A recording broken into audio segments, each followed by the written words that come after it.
Oke, kita mulai dulu dari pengantar ya.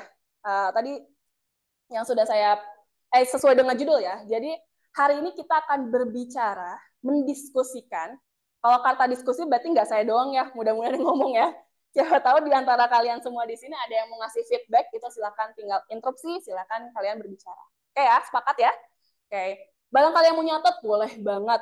Kalau yang ngantuk boleh ke kamar mandi dulu, tampar-tampar, cuci muka, balik lagi ya.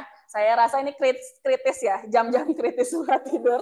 Habis makan siang, apalagi makan siangnya kangkung, wah udah itu nasinya banyak, tunduh pisan. Tapi saya harap semua di sini masih bisa fokus, insya Allah. Ya, sesuai dengan tadi judul, kita akan berbicara tentang pengantar apa?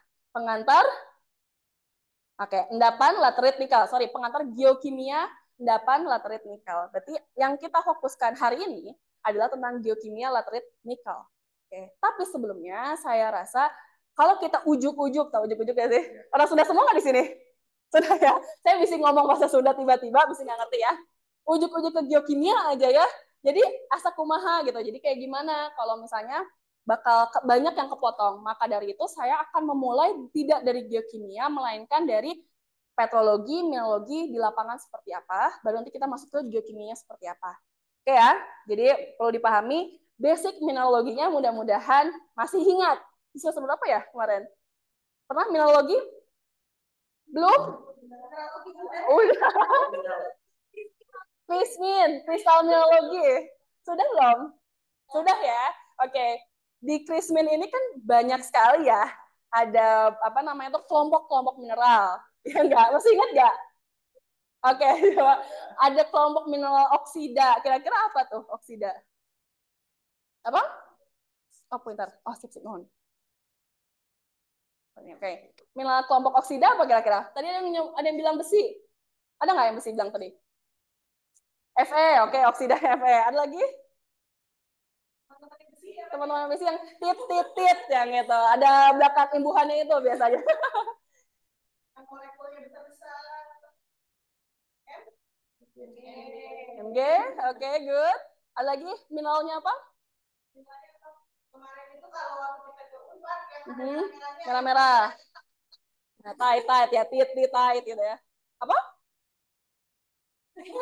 Pernah dengar hematit? Nah, itu. Hematit pernah dengar ya? Oke, pernah dengar limonit? Pernah dengar?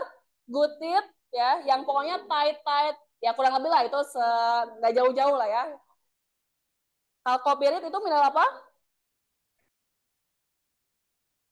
Oke.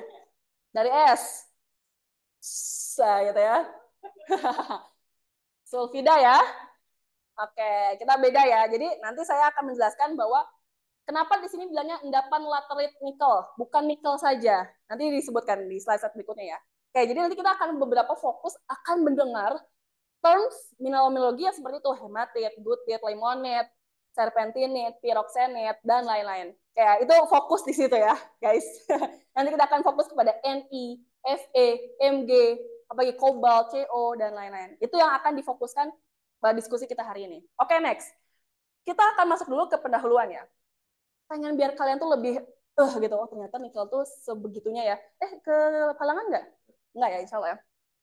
Kasihan, sini aja kali ya tuh. Karena nggak usah situ. Oke, kita lihat sini ya. Ternyata FYI nih, FYI untuk kalian semua. Ternyata nikel itu apa? Coba lihat, kita lihat sini. Indonesia punya kelimpahan 52% dunia. Bayangin. Dari berapa totalnya? 70 sekian ya. Sorry, dari 100. Di Indonesia kita punya 52% cadangan dunia. Berarti tandanya apa? Top one, guys. Bukan runner up. Top one. Indonesia merupakan negara terbesar yang memiliki cadangan, entah itu nikel, biji nikel, laterit nikel, ya, itu sebesar 52%, mengalahkan siapa? Australia, Brazil, Rusia, dan negara lain. Indonesia, guys. Masya Allah. Begitu kayaknya. Tadi saya nggak tahu nih potensi kedepannya apa. Ya, kita harus lihat worldwide itu seperti apa. Salah satunya ini, saya bukan menjunjung kalian harus ke nikel, enggak, tapi karena saya bahas nikel. Nanti kalau saya bahas gunung api, kayak saya akan menjunjung tinggi gunung api. Paham ya maksudku ya? Tapi big picture kita harus melihat bahwasanya, oh kenapa sih kita harus belajar nikel di geologi? Karena keterdapatannya melimpah. 52% di dunia kita punya setengahnya. Itu ada di mana? Negara kecil guys. Nih. Detik. Tapi Masya Allah kelimpahannya. Ini tahun berapa? Kurang lebih tahun 2020-2021.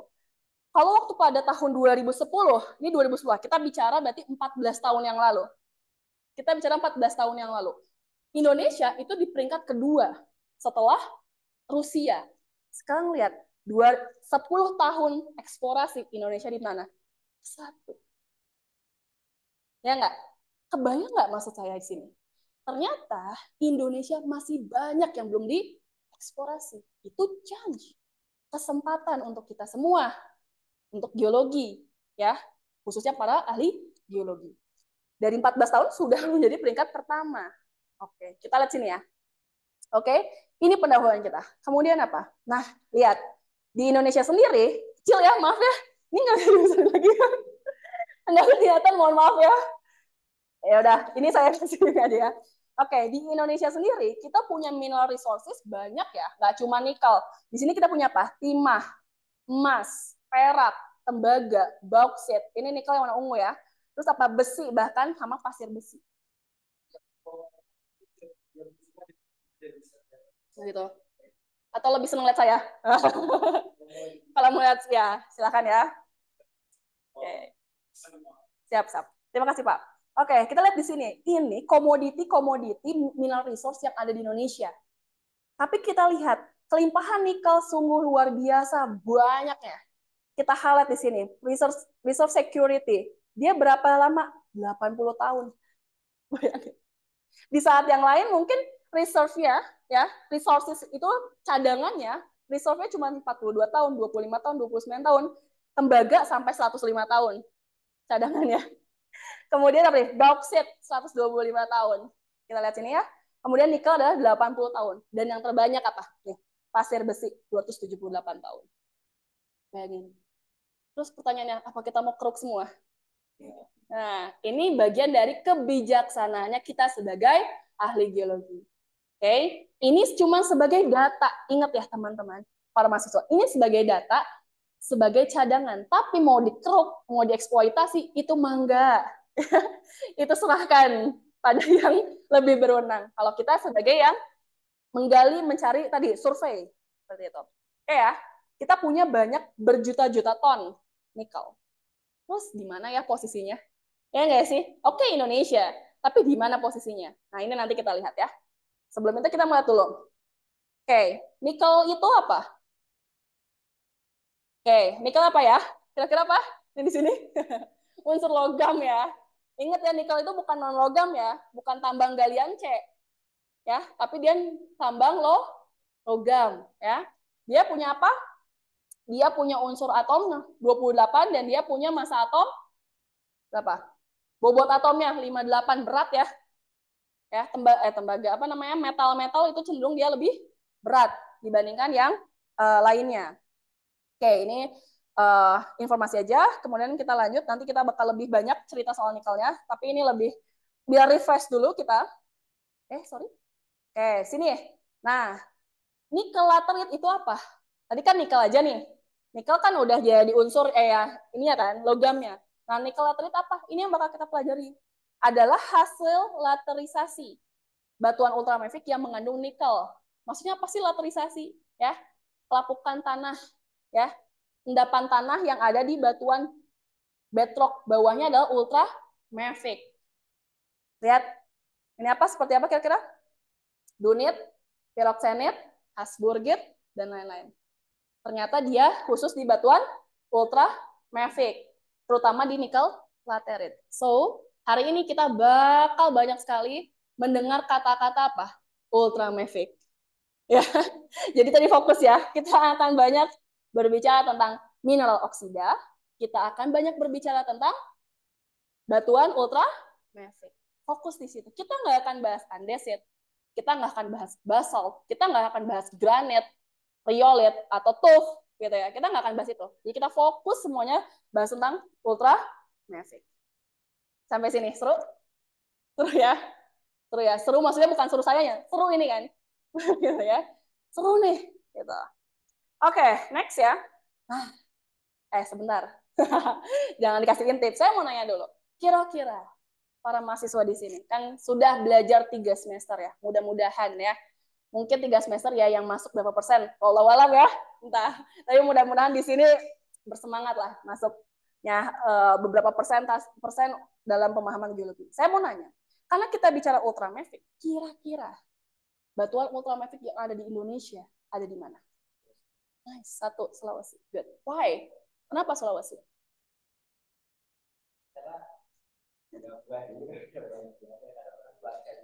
Oke.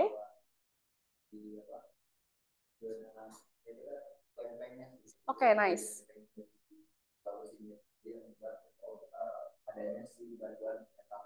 Oke, metamorph? Oke, ultramafic. Good. Kira-kira batuan ultramafic itu dia batuan apa sih?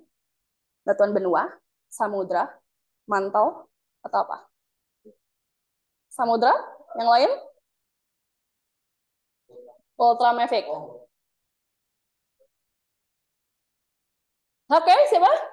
Mantel. Good. Ultramafic umumnya ada di upper mantel. Kalau samudra apa? Basalt. Ya, basa ya. Mafic, bisa itu. Tapi biasa berasosiasi di kerak samudra karena bawahnya upper mantle. Bayangin contoh tadi Sulawesi benar ya. Sulawesi tubrukan antara kerak samudra, kerak benua, samudra banyak ya. Ada 3 lempeng kurang lebih apa 4 lempeng mikrotektonik, mikrokontinen, kontinen dan oceanic ya, yang akhirnya dia terekspos si batuan upper mantle dan batuan samudranya. Oke, makanya dia banyak di Sulawesi. Oke, contoh yang lain kira-kira apa nah? Selain Sulawesi. Yang tahu? Oke. Kalau misalnya kira-kira di bagian barat, itu ada nggak ultramafic? Oke, batuan bagian barat apa? Biasanya Sumatera. Asam, Basa? Pernah? Oke, Jawa dulu deh. Jawa, Asam, Basa. Basementnya, yes? Campur. Oke, kita lihat. Pasir-pasir pantai selatan, kira-kira banyaknya warna apa?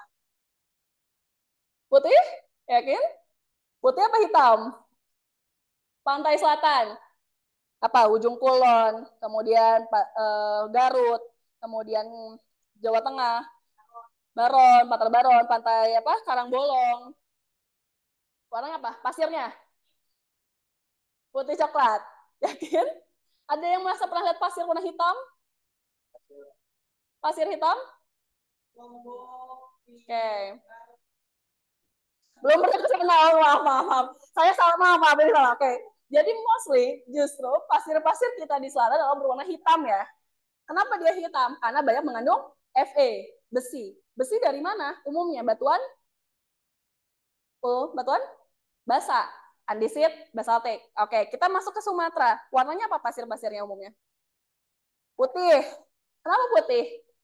Basementnya lapukan dari batuan granit. Sekarang kita masuk. Kira-kira di granit ada nggak ultramafic di Sumatera? Kira-kira ada nggak di Jawa ultramafic? Kira-kira ada nggak di daerah timur ultramafic? Kita lihat sini. Oke. Ternyata ini ya, yang kuning-kuning itu adalah Ni, yang kuning-kuning ini adalah vanadium. Oke. Ternyata, oke, Ni, nikel, itu justru berkelimpahan ada di bagian timur. Nih, daerah timur Sulawesi, Halmahera, bagian Papua, ada di bagian juga Kalimantan. Ini daerah-daerah yang umumnya pernah dengar oviolet? Oke. Oviolet pernah dengar? Sabuk oviolet atau nggak penampang oviolet? Hasburgit, dunit, nanti pilolava, sedimen pelagik? Enggak ya, nggak apa-apa. Mungkin pernah dengar tapi lupa. Ya karena emang ini memang harus ini ya. Nah, ini nikel itu banyak di sabuk-sabuk oviolet. So, kalau kalian interest sama nikel, silakan kalian searching oviolet setelah ini. Oke, pertama tuh keyword oviolet, daerah-daerah oviolet. Oke ya, di sini banyaknya apa? Ini ya REE. Kenapa banyak REE di sini? banyak batuan granit ya, monasit dan lain-lain. Makanya banyak area di sini. Oke, di sini baiknya Cu ya. Oke, MN, Mangan ada dan lain-lain. Oke, tapi kita highlight di sini. Mari kita seksama bahwa Sulawesi adalah dan Halmahera adalah pulau terbanyak yang memiliki kelimpahan cadangan nikel. Karena apa? Karena dia berada di sabuk ultraviolet. Ultraviolet itu akan terjadi ketika tumbukan samudra dan benua bisa samudra-samudra, intinya dia akan ada nih andil dari si samudra ini. Oke ya. Beda kayak misalnya di Jawa. Kalau Jawa ada yang bilang kontinen dan samudra tumbukannya, sehingga kita nggak dapat ultraviolet ya. Oke, kita dapat di mana? Pernah dengar Karang Sambung? Oke, Karang Sambung kita punya. Pernah dengar lagi Ciletuh? Punya ya. Nah itu berarti jalur-jalur tumbukan. Kebayang nggak? Makanya dia nemu di situ ultravioletnya.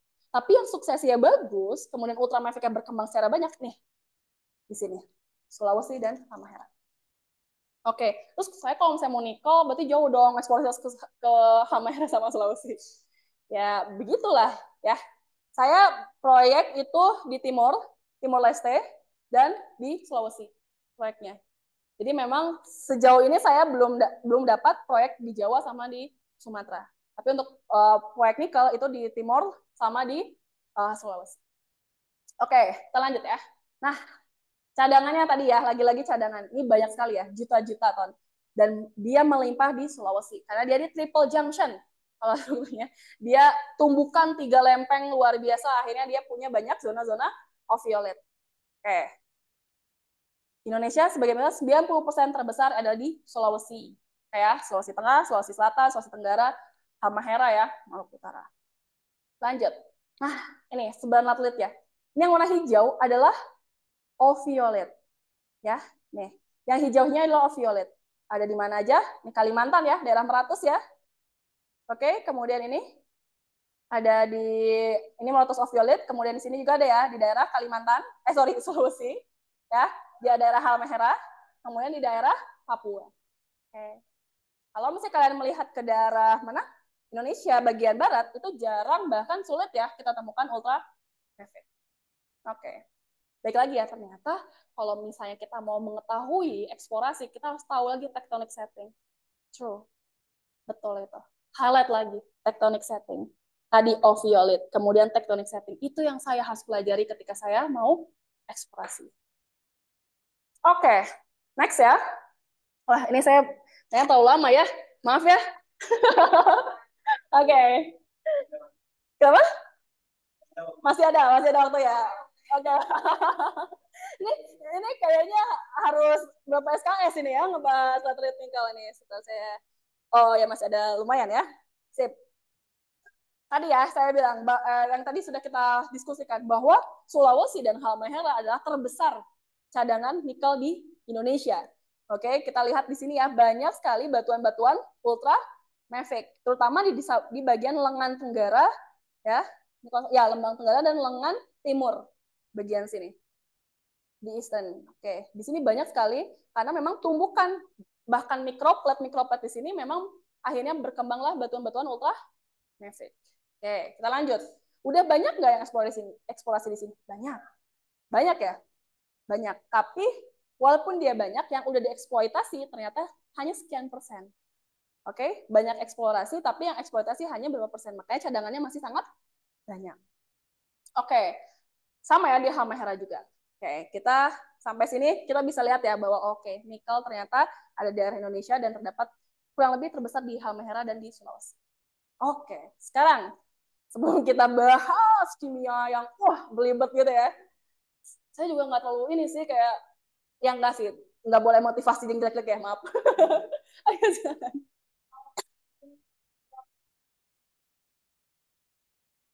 Oh, boleh boleh silakan silakan. Silakan mantap, semoga lancar ya beasiswanya ya, insya Allah. Oke, nanti kalau saya mau lihat di rekaman aja ya. Oke, mari kita lanjut ya. Sebelum kita bicara tentang petrologi, kemudian apa geokimia dari nikel, kita pengen tahu dulu sebenarnya nikel itu apa sih? Kenapa saya majukan dulu kayak apa ke di mana daerahnya, kemudian apa manfaatnya dan lain-lain karena biar kita tuh motivasi untuk belajar. biar ya insya Allah lah mudah-mudahan nggak ngantuk, walaupun agak sedikit-sedikit loyo ya, tapi setidaknya ya mengikis gitu sedikit, mereduce kengantukan ini. Oke, bismillah. Jadi nikel itu untuk apa guys? Ada yang tahu? Nice, baterai. Good, satu baterai. Kira-kira lagi? Chipset, oke, lagi?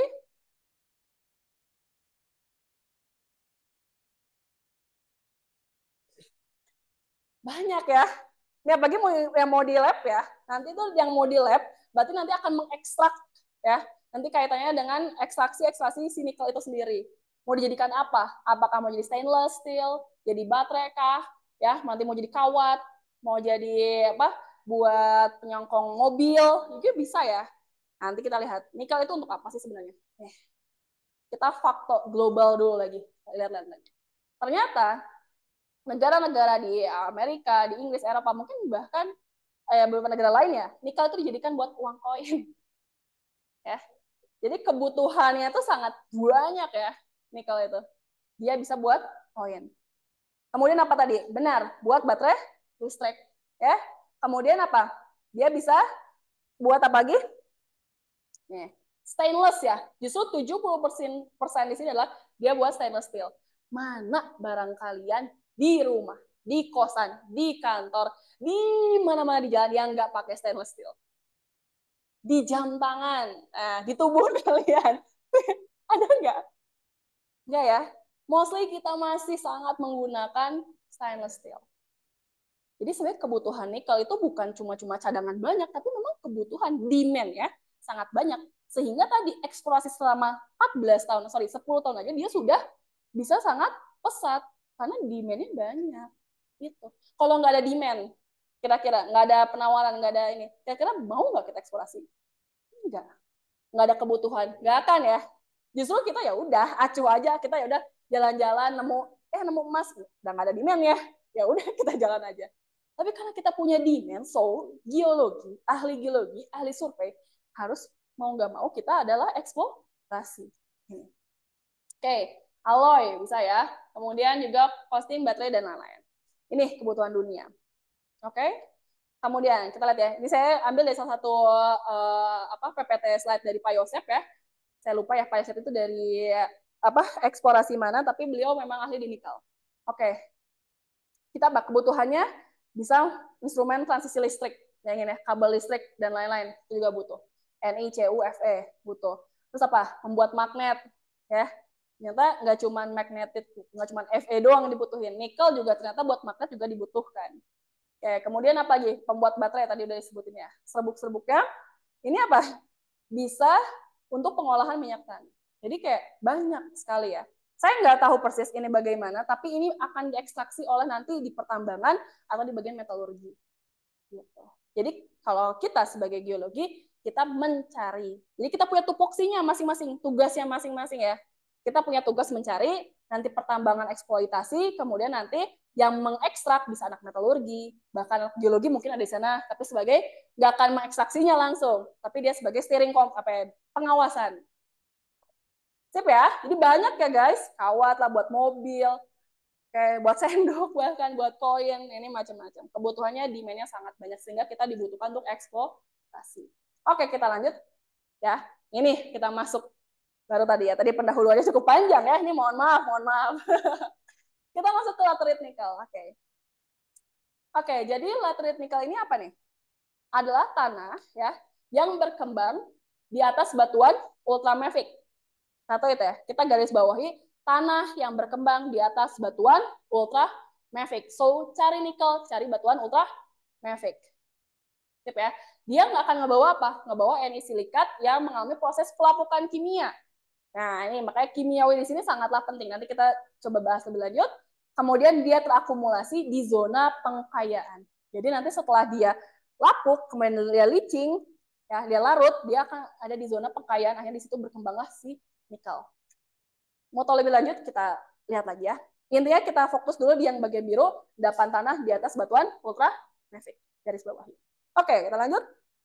Nah, tadi kenapa sih judulnya endapan laterite nikel? Nggak cuma nikel doang. Kenapa? Karena kita lihat di sini, ternyata nikel itu nggak cuma dari laterite. Ya. Umumnya pertama adalah batuan ultramafic, ya, dia tersingkap. Ada yang di daerah subtropis dan atau tropis ya, khususnya di Khatulistiwa kayak kita ini ya, Indonesia. Kemudian ada juga yang magmatisme. Jadi ternyata nikel itu nggak cuma di daerah atau di daerah yang subtropis, tapi magmatisme juga dia berkembang si nikel ini. Tapi di Indonesia banyaknya adalah di bagian laterit. Kenapa? Karena memang alhamdulillah kita tuh ditakdirin aja gitu buat daerah Khatulistiwa yang tropis dan subtropis. Gitu. Kalau misalnya di magmatism, dia akan memineralisasi sulfida, nanti akan masuknya ke nikel sulfida. Kalau misalnya di daerah subtropis atau tropis atau khatulistiwa, dia akan pembentukan laterit, ya, sama akhirnya membentuk nikel laterit. So, yang kita garis bawahi adalah nih daerah subtropis dan tropis. Kenapa? Karena daerah situ apa? Lembab, ya. Pergantian musimnya kan cuacanya lembab, kemudian kering, lembab kering, secara berangsur-angsur berterus-terusan, akhirnya dia bisa membentuk laterit ini, lapuk. Ingat ya konsep batuan. Batuan tersingkap, kemudian mengalami pelapukan, ya, pelapukan kimia, biologi, fisika, akhirnya dia bisa tererosi, dia bisa tererosi tetap di tempat in situ atau dia bisa tertransport. Betul ya? Nanti kalau dia tertransport, dia akan menghasilkan batuan-batuan terrigenous, sedimen, batuan sedimen ya, terrigenous, batuan-batuan beku, batu pasir, batu lempung, breksi, dan lain konglomerat dan lain-lain. Ada yang memang dia diam di situ, ya. Dia akhirnya apa? Pengkayaan menjadi tadi laterit nikel ini. Ya kalaupun memang tertransport gak akan terlalu jauh dari situ. Umumnya dia pengkayaan tetap ada di situ lapuknya. Nanti kita lihat penampangnya ya. Oke. Nah, tadi ya kita masuk ke sini. Kita sempitkan, fokuskan pembahasan kita kali ini adalah di daerah yang ini ya, di daerah tropis pembentukan laterit nikel. Kan kita tidak akan membahas soal yang nikel sulfida. Ya, nikel laterit aja udah lama banget ya. Apalagi nikel sulfida. Jadi kita fokus ke nikel laterit ini. Oke. Di sini tadi ya, makanya kenapa kita ada di daerah subtropis, tropis, dia harus punya curah hujan cukup tinggi. Ya, alhamdulillah ya kita dikasih given banget ini. 27 sampai 30 derajat Celcius, kemudian ininya udaranya, kemudian airnya curah hujannya juga cukup tinggi ya.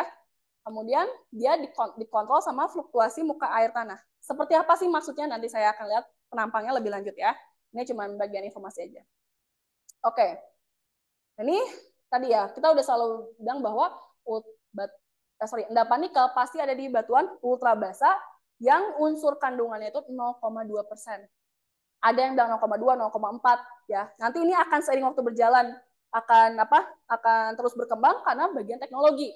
Semisal kita punya nikel dengan kadar sekian dengan batas, terus tiba-tiba kenapa kadar di bawah itu bisa tetap dieksploitasi. Nah, ini balik lagi ke teknologi gitu ya. Nah, makanya ini kurang lebih 0,2 sampai 0,4 unsur nikel. Nah, unsur nikel itu ada di mana? Kira-kira dari ultramafic ada di mineral, nah, olivin, piroxen, serpentin mungkin ya. Ini kenapa? Karena ada substitusi antara Fe dan Mg. So, garis bawahi lagi, kita akan akan terus mendengar mineral olivin, piroxen, kemudian serpentin ya, mungkin kita akan terus mendengar itu, kemudian kita akan terus mendengar Fe dan Mg. Sip ya? Sampai sini oke? Oke, kita lanjut. Nah, kita lihat lagi. Tadi kan nikel itu ada di batuan ultramafic. Ya, ultramafic dia punya mineral olivin, piroxen, ya, serpentin, atau misalnya amfibol juga mungkin ada ya, tapi kelimpahannya nggak banyak. Kita lihat nih, nikel dalam batuan ultramafic. Karena kita belajar geokimia, kita nggak bisa terlepas dari mineralogi. Itu nggak bisa banget ya. Sangat erat kaitannya. Kita nggak bisa ujuk-ujuk bilang FEMG. Terus FEMG dari mana? Nggak tahu. Nah, itu nggak bisa. Seorang geologi sangat mampu, harus bisa mengkaitkan metode satu dengan metode lainnya. Misalnya metode geokimia dengan metode mineralogi. Itu harus nyatu, nyambung. Oh, MgFe dari mana? Oh, berarti dari mineral. Nah, ultramafic, apa mineralnya? Yang mafic, berarti olivin, piroxen, ya bahkan mungkin amfibol tapi jumlah sedikit. Bayang ya? Jadi makanya kenapa saya diawali itu adalah mineral. Nanti baru kita masuk ke geokimia. Ya, ini ada sela-sela geokimia lah ya. Oke. Sip ya? Oke. Ini pernah lihat nggak? Ini. Apa ini?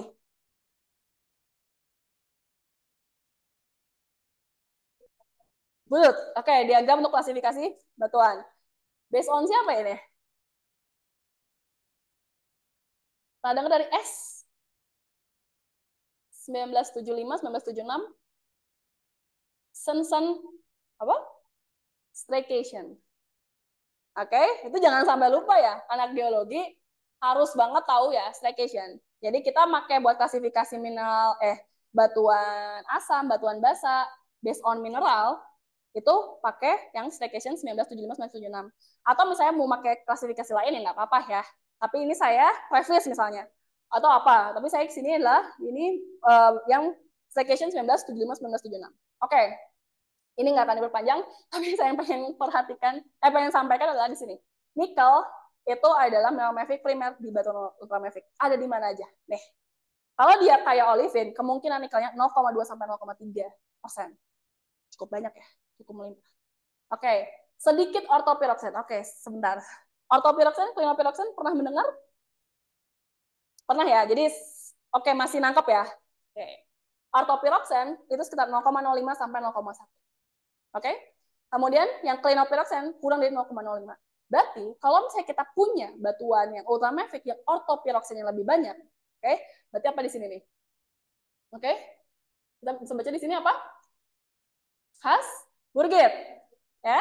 Kalau kita punya batuan Hasburgit, berarti dia lebih banyak nikelnya. Ya, dibandingkan yang dia klinopiroksennya lebih melimpah.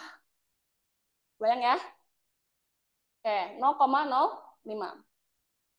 Kemudian, kandungan olivin dalam batu ultramafic menentukan kandungan nikelnya. Oke, olivinnya segimana sih sebenarnya? Kita lihat, kadar Ni tertinggi dalam dunit.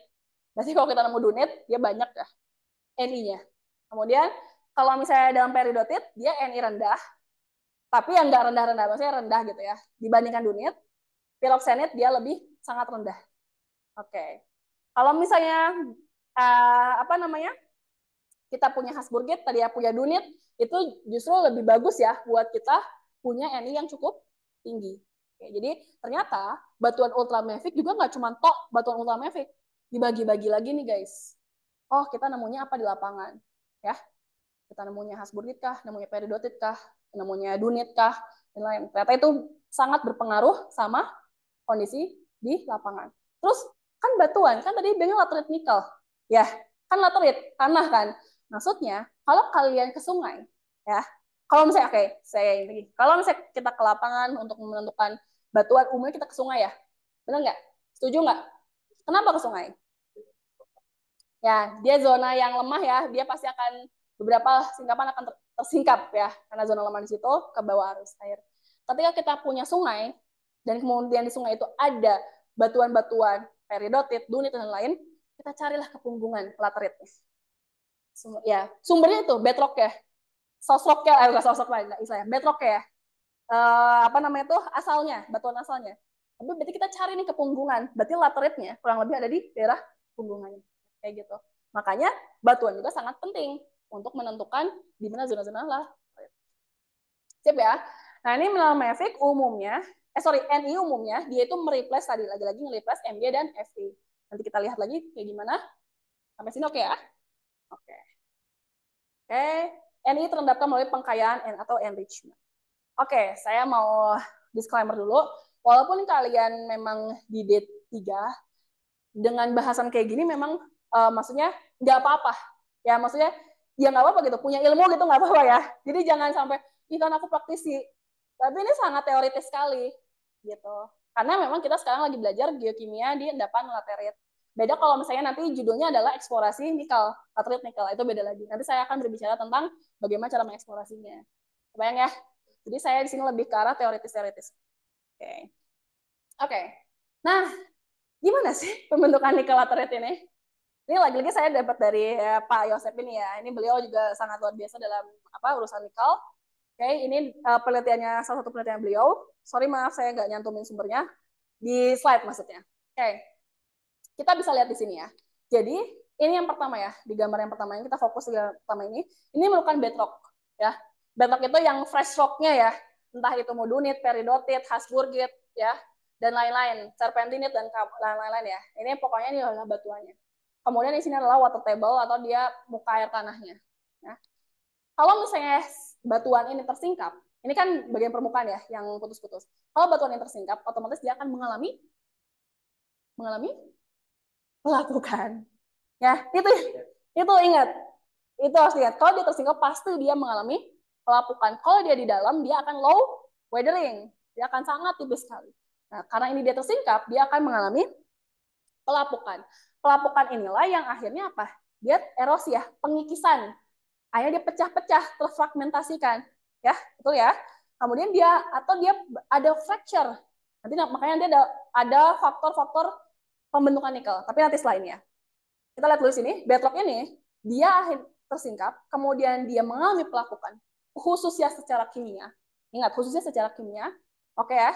Di sini ada crack-crack yang akhirnya apa? Akhirnya di sini Mg sama Si itu leaching atau dia larut ke bagian bawah. MgSi dari mana? MgSi dari mana? MgSi di sini dari mana? Jangan jauh-jauh, ini bedrock. MgSi-nya dari mana? Dari batuan. Oke. Oke, mineral apa di sini? Nah, gitu maksud saya. MgSi-nya dari mana? Dari mineral yang terkandung pada batuan. Apa? Olivin, piroxen. Tadi yang sudah disebutkan ya. Kita bicara nggak jauh ya ke magma. Nggak, tenang. Di sini aja. Good ya. Terima kasih. Oke. Di sini akhirnya apa? MgSi dia akan larut ke bawah. Kenapa? Karena memang sifatnya Mg dan Si mudah larut, mobile. Jadi dia sifatnya mobile. Akhirnya dia larut ke bagian bawah, ke sini. Ya. Ini akhirnya dia enggak akhirnya, udah akhirnya lagi ya. Sorry. Dia larut ke bawah dan yang gambar ketiga ini dia akan mengalami apa? Pelapukan ya. Di sini adalah residu, tanah residu yang apa? Yang merah-merah ini. Ya, oke. Tanah lapukan. Kan ini kebayang ya. Ini kan bedrocknya segini awalnya. Kemudian dia akhirnya jadi tanah kan? Jadi fragmen-fragmen ya. Kemudian MgSi-nya dia larut ke bawah. Kemudian di sini jadi tanah. Bayang ya? Di soil. Paham nggak sampai sini? Pasti di soil ya. Oke. Soil di sini nanti di daerah sini, daerah yang di zona merah, ini dia apa? Akan tumbuhnya Fe ya. Fe justru banyak di Fe, kemudian siapa? Butit dan lain-lain. Justru MgSi-nya dia akan leaching ke bawah. Oke, ke bawah karena sifatnya mobile. Sedangkan Fe dia sifatnya immobile. Dia stagnan di situ. Dia akan apa? Oke, tadi water table di sini dia punya apa? Punya unsur CO2 ya. Dia punya unsur CO2 sehingga unsur CO2 dari mana? Di atmosfer tentunya. Nah, sehingga dia kontak-kontak langsung dengan daerah sini yang memiliki tadi ada Mg, Si, Ni dan lain-lain. Kobalt dan lain-lain gitu ya. Kemudian dia terkena di situ, akhirnya yang lainnya leaching ke bawah, oke, larut ke bawah. Yang di sini menumpuk karena dia immobile, dia bertahan di situ. Karena sifatnya adalah Fe adalah immobile. Bayang ya, akan pengkayaan Fe di bagian sini. Oke, kita lihat ini lebih besar lagi ya. Ini waktunya berjuta-juta tahun ya. Minimal 1 juta tahun. Oke, lihat kita gambar penampang sini. Oke, makin besar zona ini, zona ironnya. Kita lihat sini ya, zona iron atau limonitnya. Akhirnya Ni sama kobalt Co di sini dia akan leaching lagi. Tadi awalnya Mg sama Se. Nah, setelah dia di sini akan mengalami pengkayaan, dia akan ke bawah leaching karena sifatnya. Lagi-lagi, kalau misalnya kita belajar kimia, kita harus tahu sifat dari unsur tersebut. Oke, baru disinilah dia terjadinya pengkayaan Ni, pengkayaan Co, pengkayaan kromit dan lain-lain. Gitu. Simple. Lapuk, ada water table yang dia punya CO2 dan lain-lain. Kemudian dia leaching MgSi-nya, kemudian dia ada pengkayaan di situ dan Fe-nya di situ steady. Si airnya, air permukaannya dia terlesap jadi mineral karat tadi kayak besi gitu. Kemudian ya, Fe, kemudian apa? Limonit, butit dan lain-lain. Makanya kalau kita nemuin penampang di lapangan itu pasti nanti akan nemukan ini profilnya. Di bagian atas ada iron cap atau limonit, di bagian sini transisi ada saprolite, zonanya ada bedrock. Nanti setelah next ini saya akan jelasin lebih detailnya lagi. Sampai sini kebayang ya? Mudah sih sebenarnya ya, kayak nggak terlalu seribet kita nemuin emas si prosesnya ya. Gitu. Oke, kita lihat di sini. MgSi akan larut terbawa sesuai dengan aliran air tanah. Dia akan memberikan mineral baru. Ingat ya, kalau misalnya kimia kita ada substitusi lah, reduksi dan lain-lain. Nah, itu yang berpengaruh yang akhirnya kita punya proses pengendapan kembali gitu. Makanya di sini akan ada tadi leaching, dia akan pengkayaan di daerah saprolit. Oke. Nah, kalau misalnya kita mau nemu nikel, itu di daerah-daerah yang saprolit. Kurang lebih. Nanti kita lihat lagi. Oke, nah proses pelapukan, oke, kemudian pencucian atau leaching ya, terjadi akan menyebabkan unsur Fe, chromate, Al, Ni, dan Ko terkayakan di zona limonite. Yang tadi saya bilang di sini. Oke, habis ini udah kaya, nanti Ni sama kobaltnya akan turun ke bawah. Karena sifat dia nggak steady di situ. Berarti apa faktornya? Harus ada air terus mengalir. Yang memang terserap di daerah situ, di daerah lateritnya. Kalau misalnya dia kering, kalau misalnya nggak ada air, dia akan susah terjadinya proses ini, pengkayaan mineral, terus kemudian pengendapan mineral baru dan lain-lain. Oke ya. Oke, ini dan terkait. Nah, oke, zona limonit dan terkait sebagai mineral oksida dan hidroksida. Umumnya di sini ya tadi air di daerah yang limonit ini ada terkayakan oksida dan hidroksida. Hematit itu ya termasuk. Limonit, kemudian apa lagi tadi? Fe ya, dia Fe banyak di sini. Butit, oke. Sampai sini oke ya. Coba ada yang mau tanya nggak kira-kira? Ini penampang, ini kok bingung ya penampang kayak gimana? Oke, kita lihat ya di sini. Oke, sorry, ini dikit lagi, sebentar. Atau nggak usah deh, kita next aja dulu. Nah, ini dia tadi. Tadi yang ini, oke, penampang ini. Oke, ini iron cap sampai bedrock ya. Kita lihat di sini. Tarah, ini lapangannya. Ini zona topsoil. Oke. Ini zona limonite. Tadi zona limonite apa? Dia akan banyak pengkayaan Fe. Berarti kalian akan menemukan apa? Hematit. Nemuin apa lagi? Gutit. Kemudian nemuin limonite di sini. Kemudian ada di saprolit. Jadi justru Ni akan berkembang pengkayaan enrichment ada di saprolit. Bedrock dia justru sedikit karena dia bedrock ya udah murni sini. Tapi kalau misalnya kita buat nikel justru di saprolit idealnya. Tapi faktanya gimana? Bisa aja di limonite banyak nikelnya. Tapi idealnya adalah kebayang ya? Oke, kita lihat satu persatu. Ini strata dari endapan laterit nikel. Oke, nih zona topsoil. Ini kok kayak nggak ada bedanya ya? Kayak sama-sama aja. Ya inilah biologi. Kita tuh mata, pikiran, gerakan itu tuh semua harus sinkron ya. Bahkan kalau di gaming nggak boleh buta warna ya. Karena membedakan warna coklat kemerahan, coklat oranye itu tuh sangat, ini gimana sih kok sama-sama gitu. Nah, enggak ya. Tapi ya ini lagi-lagi jam terbang. Tapi intinya ini akan berbeda. Kalau dia zona topsoil, dia umumnya warna apa? Merah ya, karena dia banyak dia masih banyak akar-akar, masih banyak humus. Fe juga di situ berkembang ya, iron cap ya di sini, hematit. Oke, kemudian kalau misalnya limonite dia cenderung warnanya merah, kuning, kecoklatan. Ada kuning-kuningnya lah, bisa dibilang. Ya, dia akan berkembang mineral butit ya, mangan juga termasuk. Kemudian kalau di saprolit ada apa?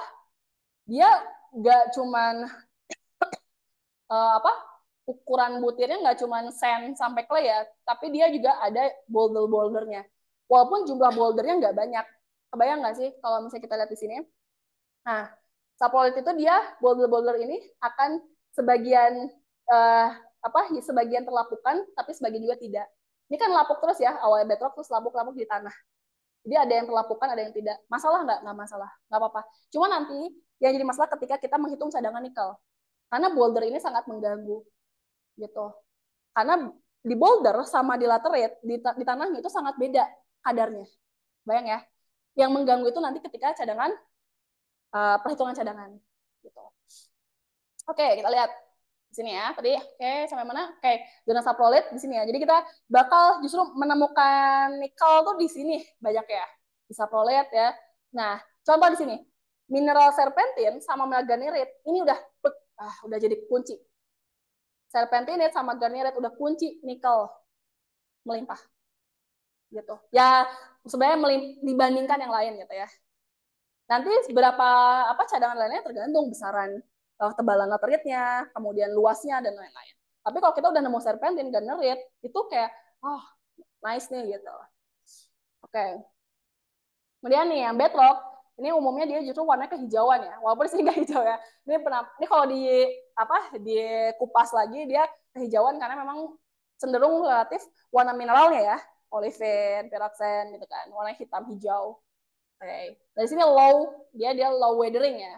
Jadi dia pelapukannya sangat minim. Tapi di sini adalah high weathering, sehingga makanya jadi tanah. Oke. Sip ya. Sampai sini lebih kebayang nggak? Tadi, kebayang ya? Tadi ketika kita punya water table, di sini awalnya bedrock besar, kita punya water table, ini air permukaan, dia punya unsur-unsur yang tadi, CO, kemudian CO-nya dari atmosfer, kemudian dia MgSI-nya dia larut, karena dia sifatnya, akhirnya dia turun gitu ya, akhirnya dia terkonsentrasi nanti ada pengkayaan mineral oksida di sini, karena sifat Fe itu immobile, sedangkan sifat kayak Ni, kobalt, kemudian apalagi MG itu bahkan sampai ke bawah ya, dia sangat-sangat mobile, dia akhirnya larut ke bagian subsolid di sini, jadi akan terakumulasi di sini justru.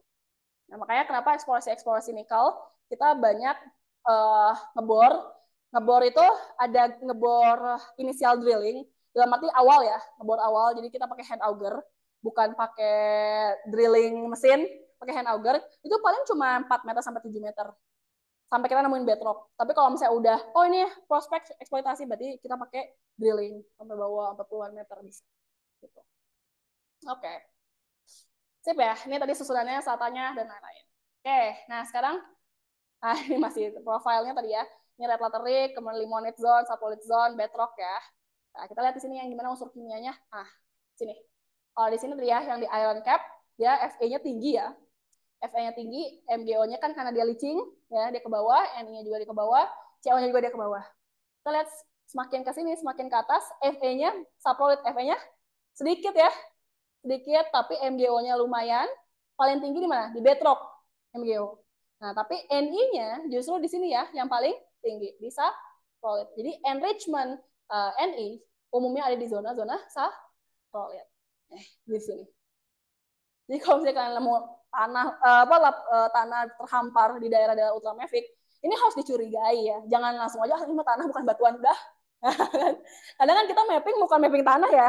Kita tuh mapping batuan. Nah, tapi kalau misalnya beda kalau di nikel, kita justru secara mapping regional mapping juga batuan, tapi secara spesifik kita justru mappingin tanah. Gitu. Ya, kita lihat ya, ini unsur kimianya, jangan lupa Ni tinggi di sini kurang lebih ya. Kemudian Fe tinggi justru ada di daerah limonite atau di iron cap. Nah, kalau misalnya kita masuk ke, kalau misalnya mau apa? Mau eksplorasi yang Fe, iron cap, itu nggak usah jauh-jauh ngebor ke dalam, gitu kan? Di permukaan aja udah nemu kan? Tapi nanti kita tinggal lihat ketebalan Fe ini seberapa banyak.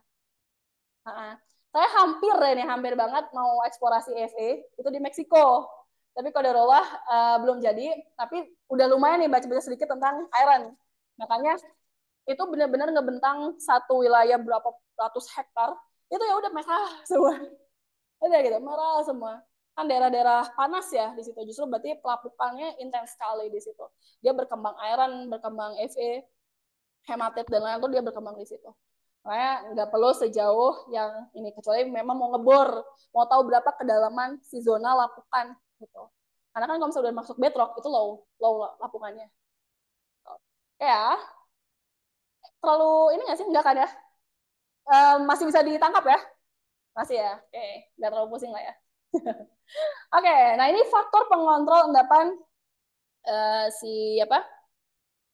Pengontrol pembentuk endapan nikel laterit ini. Jadi tadi ya, yang udah kita udah belajar, oh gimana sih sebenarnya endapan laterit itu, bagaimana pembentukannya, kemudian penampangnya seperti apa. Udah terbayang sama pikiran kita. Nah ternyata apa sih faktor-faktor pengontrol yang menyebabkan adanya laterit atau pembentukan endapan laterit nikel ini? Ini dirangkum dari beberapa penelitian ya, terutama ini penelitian Ahmad 2009 kalau nggak salah ya. Jadi dia punya beberapa faktor. Ini saya rangkum dari beberapa referensi ya. Intinya ada yang pertama, jenis dan kondisi bedrock. Itu faktornya. Ya, jadi dia litologi sangat berpengaruh sama komposisi nanti lateriknya. Tadi yang saya bilang, kalau lapukannya dunit akan berbeda. Kalau lapukannya Hasburgit akan berbeda. Kalau lapukannya peridotit akan berbeda. Jadi bedrock atau dia rocknya, batuan aslinya yang ada di bawah itu sangat mempengaruhi si pengontrol endapan laterit ini. Okay. Kemudian iklim. tadi ya, subtropis sama tropis ini sangat-sangat berpengaruh sekali. Karena nanti di sini akan mempengaruhi curah hujan musimnya. Tadi ketika apa rapid change atau enggak harus rapid lah, kayak misalnya perubahan iklim dengan durasi yang cukup lama itu sangat berpengaruh dengan proses pelapukan. Kayak gitu. Makanya iklim sangat berpengaruh. Kenapa sih kalau misalnya daerah yang salju itu kita nggak nemuin nikel banyak gitu? Mungkin nikel sulfida ada, tapi nggak walau-walau kalau memang di daerah magmatis. Tapi kalau untuk nikel laterite umumnya harus ada di daerah subtropis, tropis. Iklimnya harus pas sehingga dia punya apa? Punya air di permukaan, ya, kandungan CO2, kemudian dia punya batuan tadi litologinya, kemudian punya apa? Reaksi-reaksi kimia yang akhirnya dia melakukan si batuan tersebut. Makanya iklim sangatlah penting dalam faktor pembentukan endapan nikel laterite ini. Terus apa? Tektonik dan struktur geologi, ada kekar, retakan, sesar. Ini kenapa penting sekali? Tadi ya, yang di awal saya lihat bahwa saya sharing kan bahwa di bagian bedrock yang rekah itu Mg sama S itu dia akan larut ya. Makanya dia akan apa? Dia akan istilahnya penetrasi di situ tuh. Makanya dia butuh sekali rekahan-rekahan retakan. Kalau misalnya eksplorasi nikel, struktur juga sangat-sangat dibutuhkan. Jadi nggak cuma mineralogi yang kita butuh bekal, tapi struktur juga kita butuh bekal. Gitu juga ya. Kemudian, morfologi dan topografi. Ini juga sangat penting ya. Kenapa sih sangat penting? Coba bayangkan, kalau misalnya kita bayangkan ya, kalau misalnya air, ketika topografi terjal, kira-kira akan seperti apa? Kalau slope-nya tinggi, steep, akan gimana air ya? Akan terus aja kan? Dia tidak akan menggenang, nggak akan ada. Oke. Kalau nikel, butuhnya di mana? Tadi ada water table, ada air permukaan. Berarti dia butuhnya daerah yang mana? Daerah slope terjal atau daerah yang justru landai? Nah, justru kita akan menemukan, ini idealnya, menemukan laterite atau menemukan nikel itu di daerah-daerah yang cukup landai. Walaupun kita punya tinggian, tapi kita akan mencari di daerah-daerah landainya. Gitu. Karena memang di situ akan berkembang laterite-laterite. Bayang ya. Nah, kenapa topografi sama morfologi itu sangatlah penting. Oke. Oke, kemudian apa gini? Biologi berupa material organik. Itu yang tadi pas lagi proses pelapukan ada di apa? Di bagian yang iron cap itu kan ada akar-akar, ada humus. Ini juga berpengaruh sama proses pelapukannya sehingga dia bisa menghasilkan unsur kimia yang memang bisa leaching ke bawah lah. Entah itu nanti MgSi-nya, nanti nikelnya juga, ada pengkayaan Fe, ya, ada pengkayaan hematit dan lain-lain. Sini nggak butuh. Oke, tadi air udah disebut ya. Berkaitan dengan keterusan air, muka air tanah, dan water absorber. Ini runoff. Tadi udah dijelasin. Oke, waktu. Nah, ini justru waktu yang timing. Semua geologi itu paling penting adalah waktu. Percuma kita punya air, kita punya misalnya ultramafic, tapi kita nggak punya waktu. Ya udah aja gitu. Dia nggak akan berkembang sebagai laterite. Nah, ini kurang lebih adalah 1 juta tahun lah. Itu baru bisa masuk proses laterite nikel. Nah, berarti pertanyaannya, apakah sekarang terjadi proses laterisasi? Menurut kalian? Atau ya udah kita dapat aja gitu. Sudah weh. Laterisasinya udah 1 juta tahun yang lalu. Menurut kalian apakah tak sekarang masih terjadi proses laterisasi? Masih. Good. Ya, masih. Misalkan kita cadangan nikel udah habis, itu 1 juta tahun kemudian ada lagi. Bayang ya. Jadi memang proses laterisasi ini nggak berhenti saat itu. Tapi terus berangsur-angsur sampai ya walau-walau bumi ini sampai kapan musnahnya. Oke ya. Oke. Sip. Oke.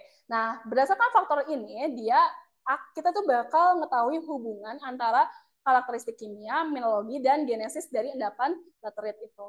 Jadi, kenapa kita harus tahu faktor pengontrol, kenapa kita harus tahu profil, dan lain-lain, ya ini. Ada hubungan antara petrologi, kimia, kemudian genesa dari endapan nikel laterite. Oke. Lumayan juga ya, sekarang jam berapa? Oke, kita percepat. Sip. Oke, klasifikasi endapan nikel ini banyak ya. Nanti saya nggak akan terlalu banyak. Saya cuma kasih tahu aja kalau ini ada oxide laterite, ada clay laterite, ada juga silikat laterite. Nanti ini tergantung dari banyaknya mineral yang berkembang. Kayak misalnya oxide ini, dia banyak Fe yang berkembang, oksida-oksida dan lain-lain. Tapi kalau misalnya yang clay laterite, dia justru banyak yang berkembang smectite gitu, mineral lempung. Silikat dia si bedrock ya nggak terlalu setebal si oxide, karena kalau oxide kan dia udah lapuk ya, dia lapuk terus. Sorry, dia udah jadi tanah, tapi yang ini dia justru si bedrocknya malah lebih tipis. Nah, kita di Indonesia umumnya adalah justru oxide laterite. Gitu. Clay, saya nggak tahu ya, clay laterite ini adakah di Indonesia apa enggak, tapi kalau misalnya umumnya kita eksplorasi itu biasanya di daerah oxide laterite. Gitu. Ini oke ya. Intinya kita ada nih klasifikasi dari endapan nikel laterite. Oke, ini kita lanjut aja ya. Nah, aduh ini nggak kelihatan ya. Tapi saya cuma pengen ngeliatin bahwa kadar Ni justru di hydrosilikat ini lebih tinggi dibandingkan yang clay sama oxide gitu. Tapi yang oxide justru lebih tinggi dibandingkan yang clay. Itu idealnya. Tapi nanti tergantung aja lapangannya seperti apa. Jadi beda-beda tipe endapan, beda-beda litologi, beda lagi nanti kadar nikelnya. Jadi jangan sampai kita langsung menspesifikkan, oh ya udah kita nemu satu ultramafic ya udah. Oh ya udah kita nemu endapan laterite udah sama, enggak. Tapi masing-masing setiap daerah punya karakteristiknya masing-masing dan akhirnya nanti bersangkut pada kadar Ni-nya seperti apa. Oke, nah ini masuk ya. Baru kita ke mineralogi dan geokimia. Ya sebenarnya dari juga udah sih. Udah ya, coba ini kita ini aja. Nah, kita lihat sini ya. Olivin, jadi gini, kalau misalnya mineral-mineral di apa di alat nikel laterite ini, dia itu hasil dari mineral sekunder dari ini olivin, piroksen, sama serpentin gitu. Kalau olivin dia biasanya jadi apa? Jadi magnetit, saponit, terus misalnya smectite juga bisa, gutit juga bisa ya. Ujungnya Ni gutit tuh. NiFe, smectite juga bisa. Piroksen juga sama, tapi dia juga bisa jadi tak bahkan ya, quartz dia bisa, gutit pasti ya. Jadi kalau gutit itu selalu ada, jadi dia mineral penciri juga gitu. Serpentinit dia hanya bisa jadi serpentinit dan gutit. Nih, jadi mineral-mineral ini sangat penting kalau misalnya kita mau belajar lebih dalam, ya udah kita pelajarilah olivin, piroksen, sama serpentin. Mau itu nanti di petrologinya, mineraloginya, mau itu nanti petrografinya, bahkan nanti sayatan polesnya gitu. Jadi kita akan berkecimpung di mineral-mineral ini kurang lebihnya. Nah, terus gimana sih geokimianya? Ini intinya saya mau bahwa geokimia ini sangat berpengaruh ya, karena ini selama proses pelapukan berlangsung ada beberapa elemen akan terkunci ya tadi immobile, dan elemen lainnya akan terkonsentrasi melalui pengkayaan sekunder atau residual gitu. Jadi si geokimia ini sangat penting. Nanti kita lihat lagi ya. Berikutnya, oke. Umumnya kalau misalnya di zona-zona nikel laterite, dia itu punya unsur major kandungan lebih besar dari 5%, dan unsur minornya justru kandungannya kurang dari 3%. Jadi unsur minor, pernah belajar kan? Major elemen, minor elemen ya. Kalau major elemen kan yang ada oxide-oxide-nya ya, SiO2, MnO, MgO. Nah, itu lebih dari 5%, bahkan besar ya kalau di nikel laterite. Tapi justru kalau yang minor-minor, ya Ni, CO, kromit, dan lain-lain, itu justru dia kandungannya 3%. Nah ini gimana sih, kok bisa nggak sih 3% tapi dia bisa jadi tambang, bisa jadi eksploitasi? Bisa ya, tadi aja kan 0,2 sampai 0,4 itu udah ada nikel ya di situ gitu kurang lebih. Jadi memang 3% ini cukup lumayan lah kadarnya. Gitu. Oke, senyawa. Nah ini yang saya garis bawahi ya, yang ada di warna biru ini. Senyawa major yang ada di endapan nikel laterite, kita lebih fokus aja ke sini. MgO, FeO, SiO2, Al2, O3. Nih yang kita fokuskan. Kita akan selalu fokus di sini. Kemudian minornya apa? Ada Ni, ada CO, ada kromit, ada mangan. Sini. Jadi ini aja nih. Terus aja berkutit di situ. Nggak harus banyak-banyak semua unsur. Nggak ya. Tapi kita hanya berkutit di sini kurang lebih. Oke. Bahkan, nanti deh di area ya. Oke. Kita lihat ya. Nah ini yang tadi ya, yang apa? Jadi ada pengukuran elemen di endapan laterite. Mana sih elemen yang dia itu mobile sama immobile?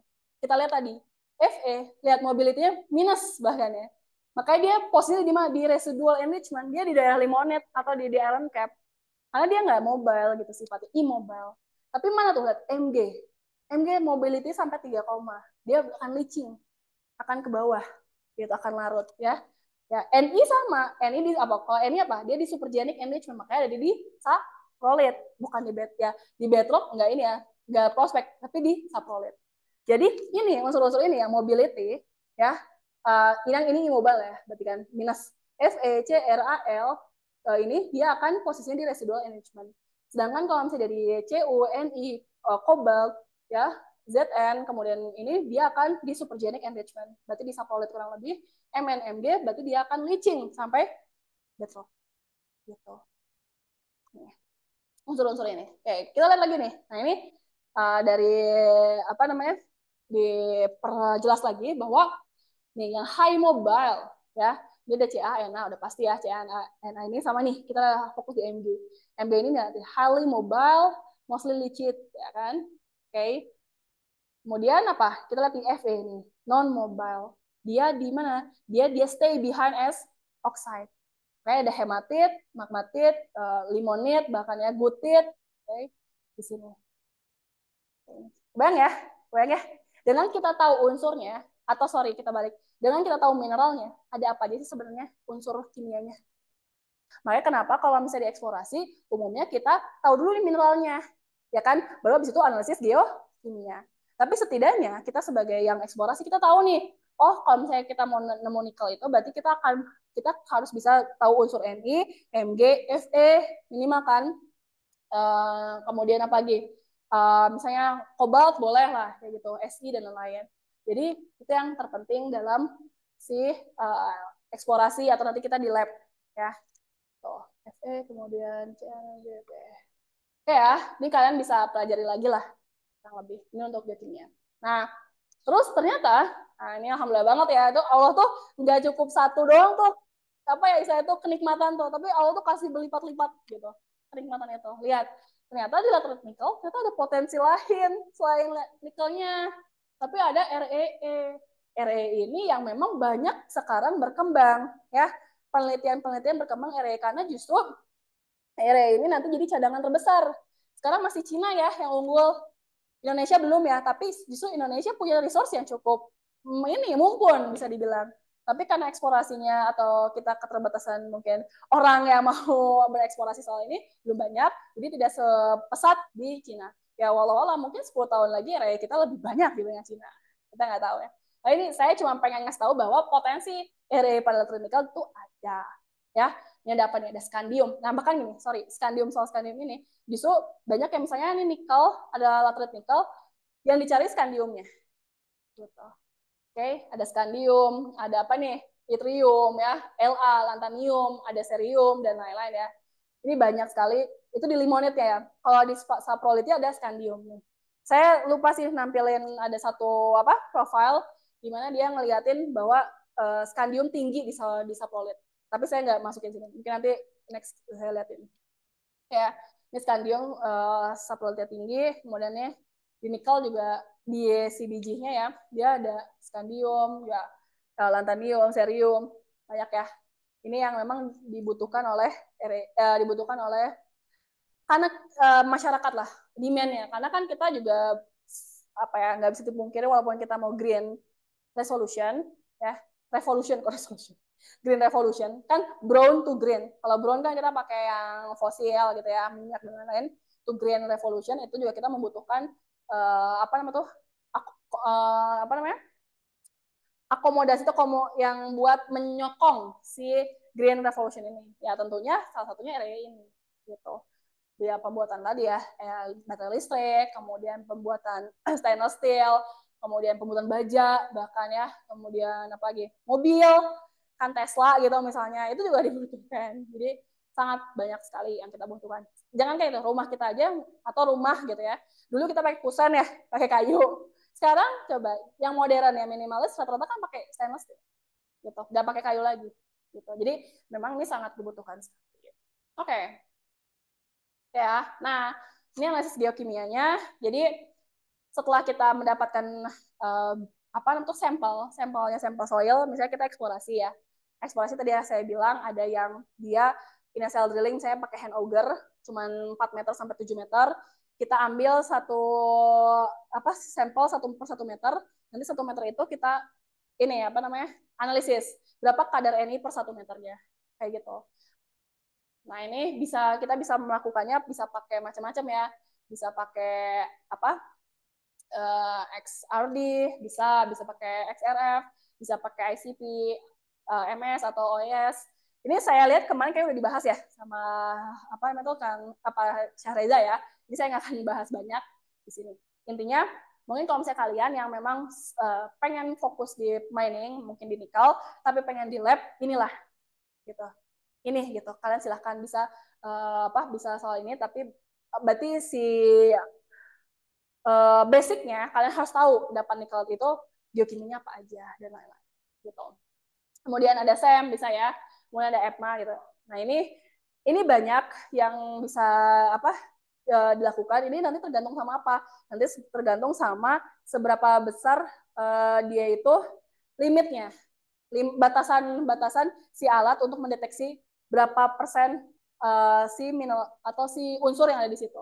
Semisal kalau misalnya kita mau ngedeteksi yang unsur itu lebih dari 1%, itu dengan XRF juga udah bisa gitu. XRF udah bisa 0,1 sampai 0,5 saya kalau nggak salah masih bisa. Tapi kalau misalnya udah minus 0, sorry di bawah 0,05 apa 0,1 itu udah nggak bisa lagi. Berarti harus pakai alat yang lebih advance, misalnya ICP-MS gitu.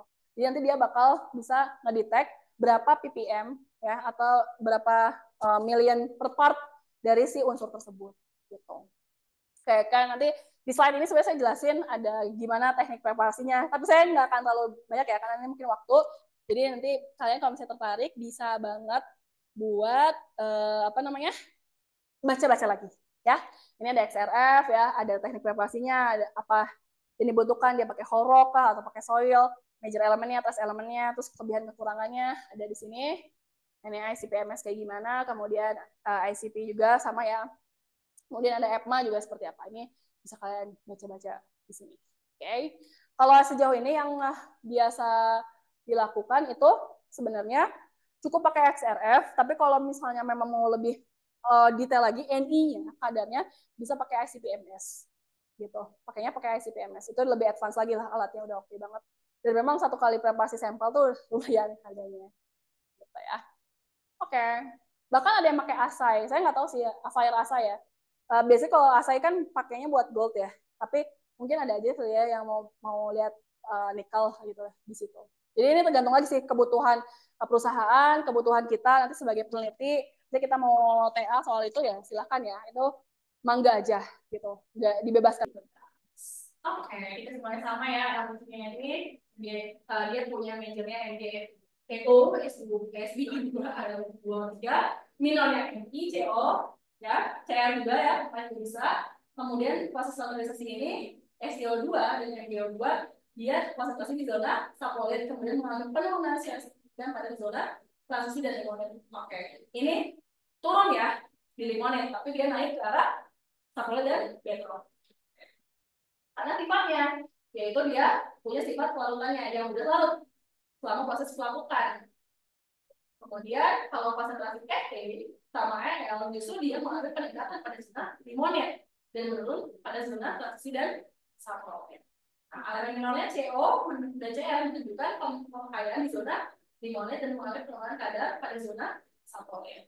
Oke, kemudian unsur Ni mengalami pengkayaan pada zona subpolit dibandingkan zona limonet hingga 2,5, jadi 2,5%, atau 2 sampai 3 kali daripada nilai Ni di zona limonet. Bayang ya, dari unsur-unsur kimia tadi ternyata itu satu lokasi ternyata dengan yang tadi kita bahas sebelum-sebelumnya kurang lebih ideal, hampir sama. Ada nggak misalnya ternyata limonitnya Ni-nya tinggi, tapi sapolitnya Ni-nya rendah? Ada aja. Tapi umumnya idealnya kebanyakan sapoloid Ni itu akan berkembang di zona sapoloid. Dia pengkayaan Ni di situ. Oke, alhamdulillah. Ini sudah sampai kesimpulan. Terima kasih banyak buat semuanya. Mohon maaf kalau misalnya banyak keliru atau apapun, nanti bisa kita sharingkan ya, diskusi kalau misalnya ada waktu. Tapi yang saya tekankan bahwa di sini adalah karena ini adalah pengantar. Ingat ya, pengantar itu bukan advance ya. Pengantar itu berarti baru start ya, baru memulai. Ini hanya pen-trigger para mahasiswa di sini kalau memang pengen mau fokus pada pada dunia mining khususnya di nikel, silahkan belajar. ini modal sedikit terus bagian sedikit banget untuk modal di dunia mining. Tapi kalau misalnya kalian mau lebih advance, silahkan belajar lagi, silakan ke dunia praktisi, silakan kalian riset tentang nikel dan lain-lain, atau diskusi dengan dosen, diskusi dengan yang lain. Terus gimana? Oke, udah mungkin saya cukupkan untuk sharing di sini. Mungkin kalau saya diskusi mungkin saya kembalikan kepada Bapak. Siap. Ya, Alhamdulillah terima kasih Bu Hana untuk pemaparan yang sangat menarik ya.